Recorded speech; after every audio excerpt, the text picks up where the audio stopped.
Good morning. As you can tell, I'm coming from a different place today. Yesterday it was at Murray County Park. Today I'm at the Tennessee Children's Home. The building behind me is Ferguson Hall. It's the main building for the Tennessee Children's Home. It looks a lot like Rippa Villa, and you probably notice it when you come into Spring Hill. It's on your right.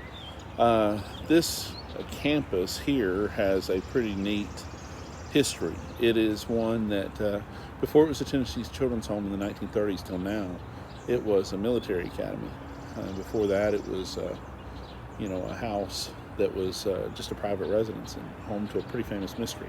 I'm doing two of these every day. One that's kind of aimed at CA and one that's aimed more for our family at Kathy's Creek. And if you want to watch it, I'm going to post the one that I did for CA here tomorrow, and it tells a little bit about the murder that took place in that building. So it's up to you whether you want to watch it or not. That's not really what we're here for.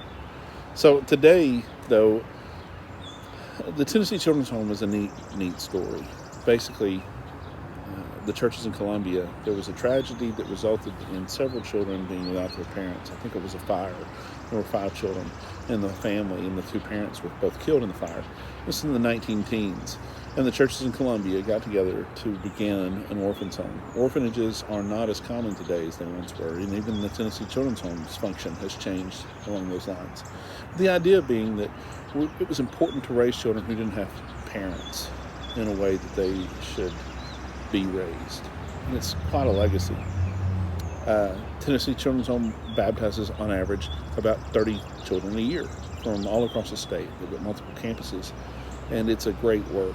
It's supported by the churches in Tennessee and overseen by a board of members of the church. And it's something that is a reminder that what God's Word says is something that we should remember. And here's the verse that you should keep in mind.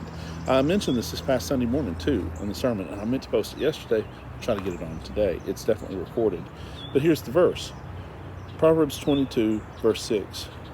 Start children off on the way they should go, and even when they are old, they will not turn from it. Now, we've talked about this before. The Proverbs are more like a rule of thumb than an absolute.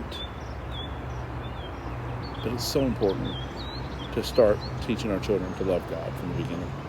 That's what this institution is about.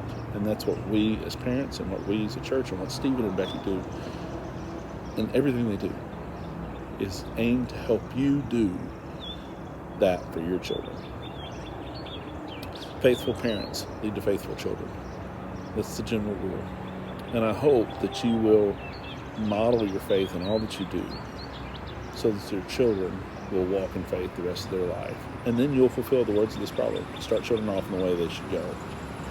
That's all. Have a good day.